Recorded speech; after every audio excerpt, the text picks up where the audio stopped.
कोई डेमोक्रेसी का नाम जो ले उसको फायरिंग स्क्वाड के आगे लाओ और गोलियों का और गन की घिसाई का खर्च भी उसके घरवालों से वसूल करो। हसन निसार ने कहा कि जमहूरियत का नाम लेने वालों को फायरिंग स्क्वाड के सामने खड़ा करो और गोलियां मार दो, और बंदूकों की घिसाई और गोलियों का खर्च भी उनके घर वालों से लो। ये कहा हसन निसार ने अपनी आरामदेह कुर्सी पर बैठकर कि जमहूरियत का नाम लेने वालों को गोली मार दो, जस्ट शूट देम ऑल। ये कहा हसन निसार ने बहुत ही सुकून के साथ, इत्मीनान के साथ, कॉन्फिडेंस के साथ और यकीन के साथ। आप जानते हैं कि ये सुकून, ये कॉन्फिडेंस, ये यकीन और ये इत्मीनान उनकी बॉडी लैंग्वेज में से, बात करने के अंदाज में से क्यों झलक रहा था। एक वजह तो उसकी ये है कि वो उस ताकतवर धड़े के वजीफा खार हैं कि जिनके पास ऐसा प्रोपेगेंडा करवाने की ताकत भी है, और हसन निसार जैसे अजियत परस्त और मैं तो कहूँगा कि दहशत गर्द सहाफ़ियों को पालने की अफोर्डेबिलिटी भी। और दूसरी वजह इस जाहिलाना कॉन्फिडेंस की ये है कि हसन निसार उन लोगों में से शामिल हैं जिन्होंने सानहे बाबड़ा जैसे कई अलमनाक हादसे सुने, देखे और फिर उन्हें जस्टिफाई करने के लिए अपनी सारी ज़िंदगी गुजार दी। और वैसे भी हसन निसार सियाने परिंदे हैं, वो बहुत अच्छी तरह जानते हैं कि पाकिस्तान में इक़्तिदार वालों ने जो पहला वार किया था जमहूरियत पर, वो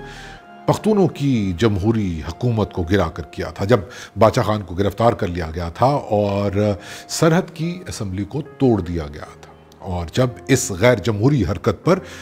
निहत्ते और पुरअमन पख्तूनों ने एहतजाज किया था तो उन्हें गोलियां मार दी गई थी। बिल्कुल उसी तरह फायरिंग स्क्वाड के सामने खड़ा करके गोलियां मार दी गई थी जिस तरह इस दहशतगर्द सहाफ़ी ने नक्शा खींचा। जी ये सच है, ये हमारी तारीख का ही हिस्सा है कि बाबड़ा में निहत्ते और पुरअमन पख्तूनों को शहीद करने के बाद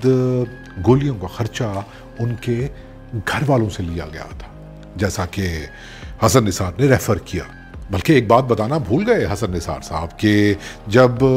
उन निहत्ते और पुरअमन पख्तूनों को शहीद किया गया था तो उन्हें दफनाने की इजाज़त नहीं दी गई थी, बल्कि कब्रों के पैसे चार्ज किए गए थे ताकि बाबड़ा ऑपरेशन में सर्फ होने वाली रकम को वसूल किया जा सके मरने वालों से। और जिन गरीब मगर जमहूरियत पसंद पख्तूनों के पास अपने प्यारों को दफनाने के, उनकी कब्रें ख़रीदने के पैसे नहीं थे, उन्होंने इज्तिमाई कब्रों में दफन किया जमहूरियत की राह में शहीद होने वालों को। बस चूक गए ये सज़ा तजवीज़ करने में हसन निसार साहब, लेकिन इसमें परेशानी की क्या बात है भाई। मीडिया उनका है, पैमरा उनका है, हुकूमत उनकी है, ये पाकिस्तान उनका है। कौन रोक रहा है उन्हें ऐसी दहशत गर्दी, ऐसी वायलेंस गर्दी फैलाने से? कोई भी नहीं, कोई भी तो नहीं। फिर माइक भी तो उनका अपना है, उनके सामने पेड एंकर्स बैठे हुए हैं, और उनके अब्बाजान का समा न्यूज़ हाल ही में तो ख़रीदा है अलीम खान ने खासुल खास उनके लिए, और फिर वो तरके में मिला हुआ जियो न्यूज़ भी तो उनके पास मौजूद है। फिर कभी बोल देंगे या चौराहे में लिख देंगे कि गोली मार दो जमहूरियत का नाम लेने वालों को और उनकी कब्रों को कर दो प्रॉपर्टी डीलर्स के हवाले, और ये अनाउंसमेंट करवाओ कि सस्ते का माल रस्ते में, आओ आओ पैसे निकालो और दफनाओ यहाँ अपने प्यारों को। जैसे सिंध में MRD की तहरीक चलाने वाले पाकिस्तान पीपल्स पार्टी के कारकुनों पर ट्रक चढ़ा दिए गए थे, बिल्कुल वैसे ही हर सिंधी पर ट्रक चढ़ा दो, क्योंकि वो तो जमहूरियत की बात करते हैं। सच में हसन निसार के इस जाहिलाना कॉन्फिडेंस के पीछे बरगद का वो पेड़ मौजूद है जहां बंगाली स्टूडेंट्स को फायरिंग स्क्वाड के सामने खड़ा कर दिया गया था और गोलियां मार दी गई थी, और उस वक्त यहां के हसन निसारों ने तालियां पीटी थी। जी ऐसे ही विजुअल्स को तो अपनी میموری کا حصہ بنایا حسن نثار جیسے لوگوں نے، اور پھر بیٹھ گئے ٹی وی کیمروں کے سامنے جن کے پیچھے وہ میڈیا مالکان کھڑے ہوتے ہیں جو انتہائی مجبور ہیں، مصلحت پسند ہیں، اور وہ حسن نثار کی اس قسم کی دہشت گردی کو آن ایئر کرنے میں کوئی ہچکچاہٹ محسوس نہیں کرتے، لیکن میوٹ کر دیتے ہیں وہ اپنے ٹی وی چینلز کی ٹرانسمیشنز اس وقت جب کوئی پختون پارلیمنٹیرین اسمبلی میں کھڑا ہو کر اپنے لوگوں کا حق مانگ رہا ہوتا ہے۔ اس لیے حسن نثار صاحب آپ کا کانفیڈنس بنتا ہے، آپ کا کانفیڈنس سمجھ میں آتا ہے، لیکن ایک عرض ہماری بھی سن لیجئے کہ آپ ان جابر حکمرانوں کا، آمروں کا اور فائرنگ اسکواڈ کا نام لے کر ہمیں ڈرا نہیں پائیں گے۔ آپ کو یاد ہے نا جب ایک جابر حکمران نے ذوالفقار علی بھٹو شہید سے یہ کہا تھا کہ وہ جمہوریت کی جدوجہد چھوڑ دے، تو کیا کیا تھا بھٹو شہید نے؟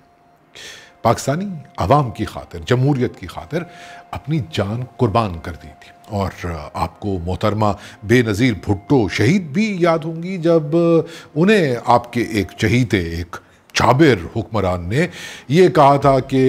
وہ جمہوریت کے لیے سٹرگل نہ کریں، تو بی بی شہید نے خود کو اس فائرنگ اسکواڈ کے سامنے کھڑا کر دیا تھا جس کا نام لے کر آپ ہمیں ڈرا رہے ہیں۔ اس لیے حسن نثار صاحب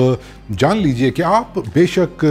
جابر ڈکٹیٹرز کی مدح خوانی کرتے رہے اور ان کے لیے 15 سالہ اقتدار کی خواہش کرتے رہیں، اور بے شک آپ جمہوریت پسندوں کو مسلی کہہ کر گالیاں دیتے رہیں، لیکن آپ ان لوگوں کو ڈرا نہیں پائیں گے جو مسلی کو